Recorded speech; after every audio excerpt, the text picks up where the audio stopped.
Olá, você que nos acompanha aqui pelo Notícias Agrícolas, eu sou Letícia Guimarães e a gente começa agora mais um Realidades da Safra, esse quadro em que a gente viaja Brasil afora para saber como é que está a situação das principais culturas semeadas aqui em solo brasileiro e vamos diretamente para Rondônia, vamos falar com o Vicente Godinho, que é produtor rural, pesquisador da Embrapa Rondônia e também membro da ProSoja lá do estado. Seja muito bem-vindo, Vicente.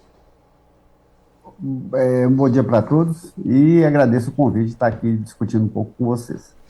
Vicente, pensando no estado de Rondônia como um todo, em que fase que a gente observa aí o trabalho de colheita do milho? Esse trabalho começou? O que a gente está vendo por aí de qualidade de planta? Me conta um pouquinho.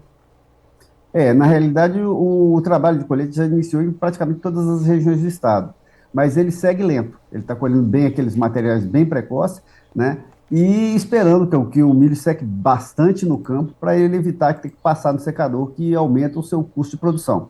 Os preços praticados são muito baixos, né? Muito abaixo da expectativa.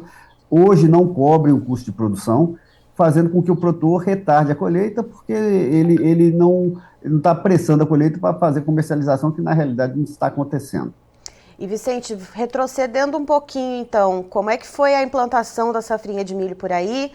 Foi possível plantar dentro da janela, ou pelo menos boa parte das áreas conseguiu plantar dentro da janela? Houve algum atraso? O que aconteceu esse ano?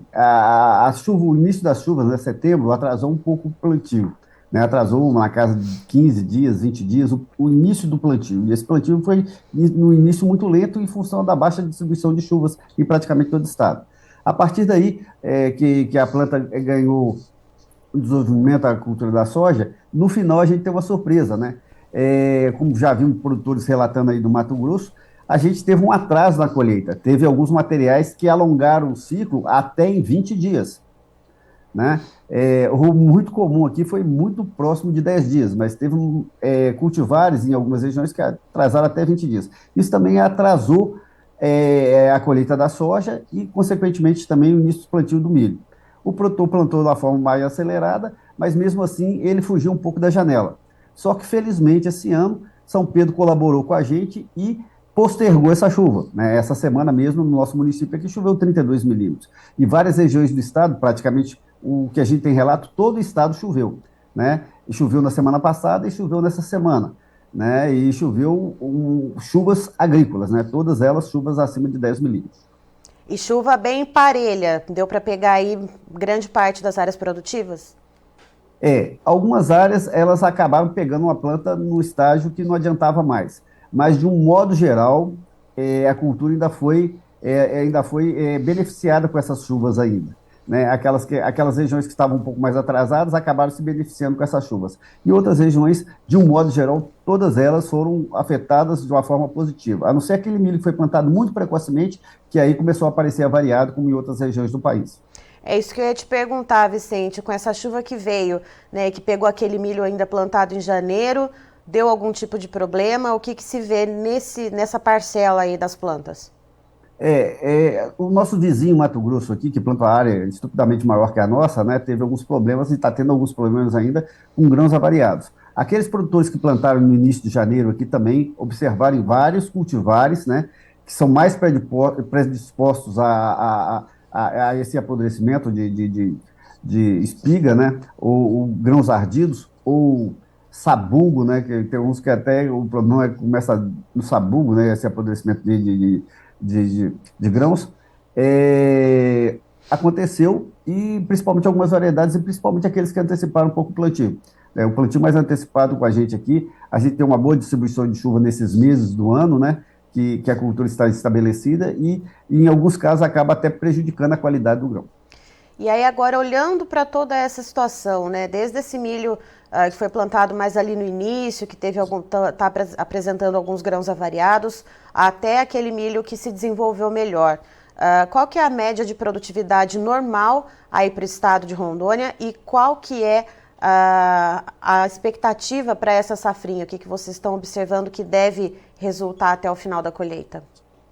É interessante essa observação pelo seguinte: esse milho plantado primeiro normalmente é um milho que recebeu o maior aporte de tecnologia.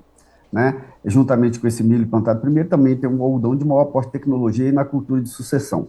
Então, são milhos que obtêm maiores produtividades. Nós temos produtividades aqui na casa de acima de 150 a 170 sacos por hectare.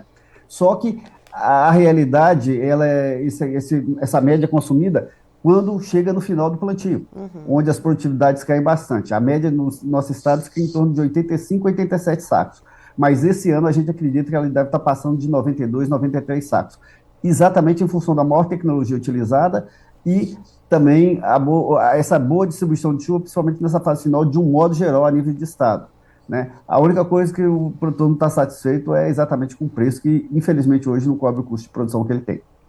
E essa relação de troca, Vicente, então, pensando nessa média de produtividade e nessa questão dos custos de produção, uma média de produtividade de 92, 93 sacas por hectare. Para cobrir os custos de produção, quantas sacas de milho deveriam ser desembolsadas, então, para o produtor, para a gente ter essa ideia, né, por hectare? Essa é uma boa pergunta, porque os produtores hoje eles estão adiando, né, a aquisição, inclusive, de fertilizantes, que é o principal insumo que a gente tem, né? A troca hoje está menos satisfatória que o ano passado. O preço do milho praticado no ano passado era praticamente o dobro do que a gente tem hoje, né?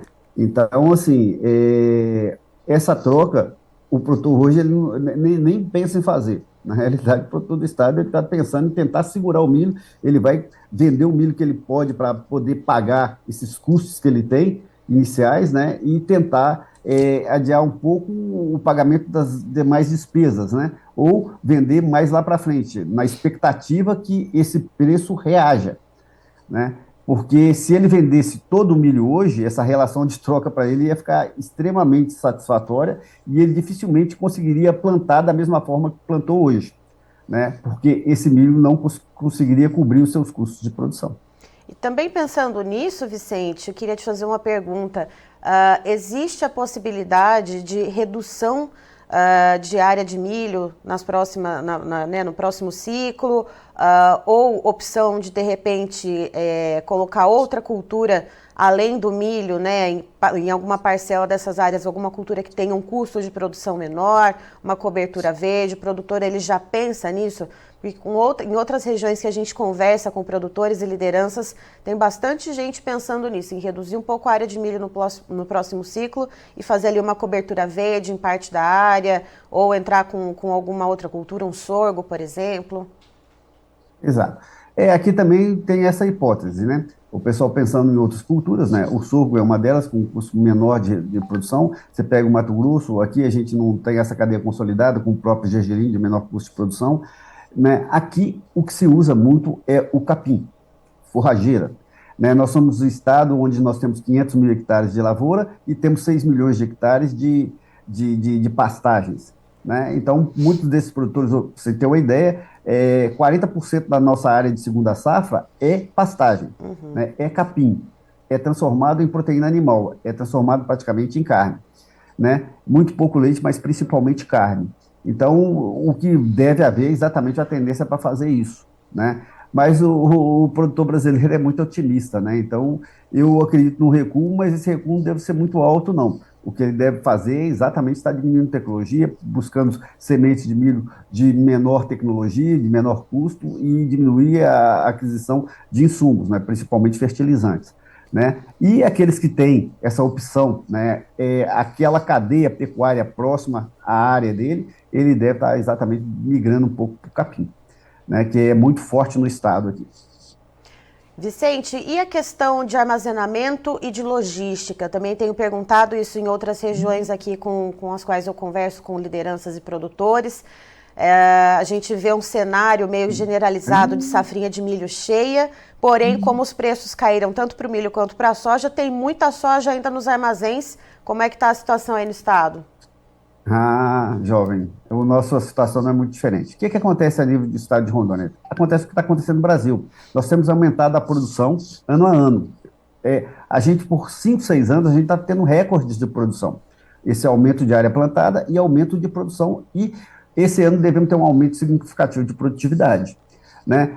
A gente, na soja, né, os preços praticados, muitos produtores seguraram a produção e tentando buscar melhores preços, que o preço já estava em declínio. E ele não conseguia cobrir aquele custo e segurou esse soja. Então, nós temos também problemas de armazéns cheios.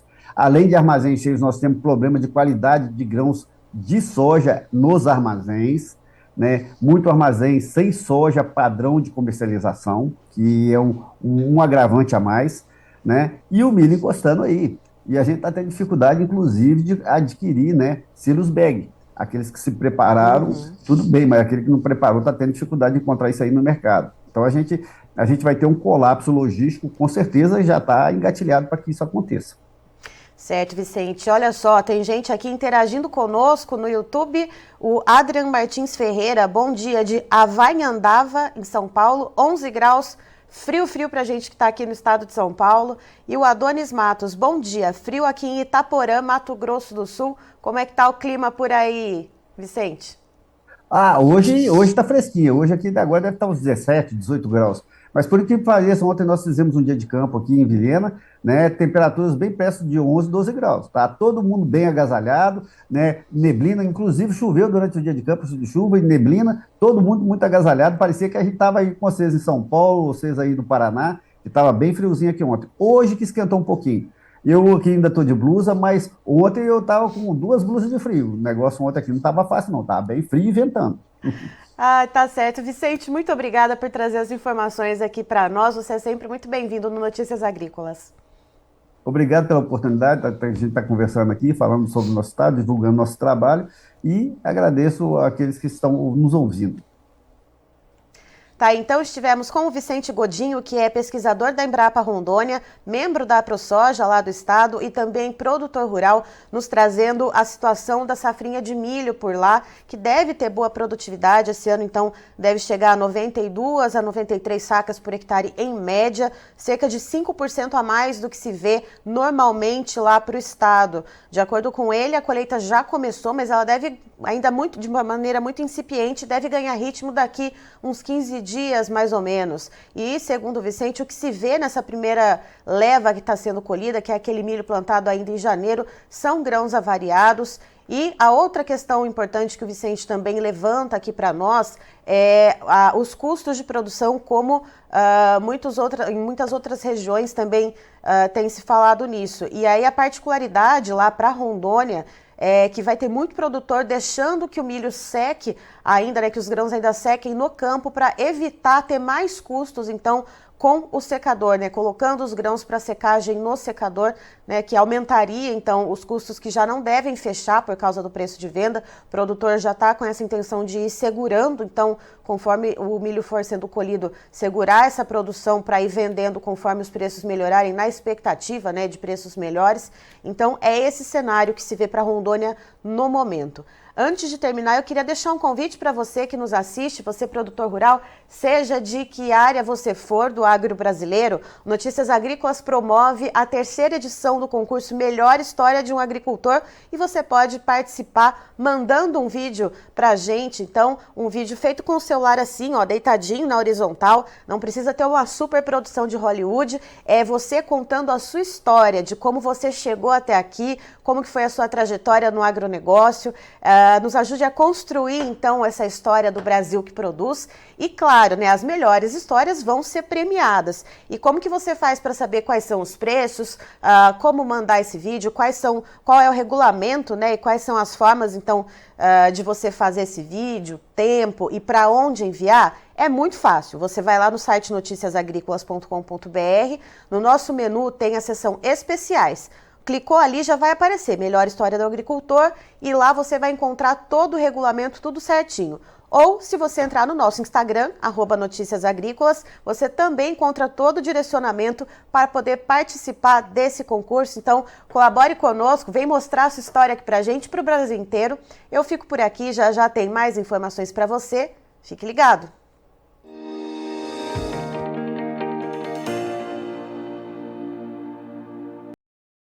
Participe das nossas mídias sociais, no Facebook, Notícias Agrícolas, no Instagram, @Notícias Agrícolas e em nosso Twitter, @Noteagri. E para assistir todos os vídeos, se inscreva no YouTube, na Twitch, no Notícias Agrícolas Oficial.